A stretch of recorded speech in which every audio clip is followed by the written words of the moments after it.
Zahiriddin Muhammad Bobur. U 12 yoshda taxtga o'tirdi.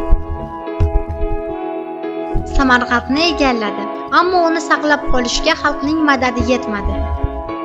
To'xtovsiz ichki urushlardan toliqqan yurtda unga ortiq suyanchiq bo'la olmadi.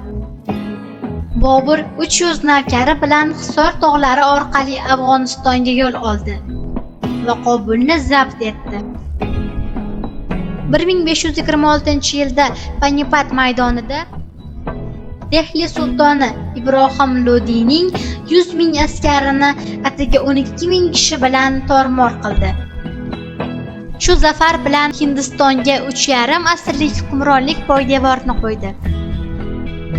Bobur qilich tutgan, ammo yuragida sher bo'lgan sarkarda edi.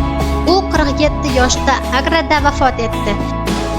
Vasiyatiga ko'ra jasadi Kobulga, o'zi barpo etgan bog'i Boburga olib borildi.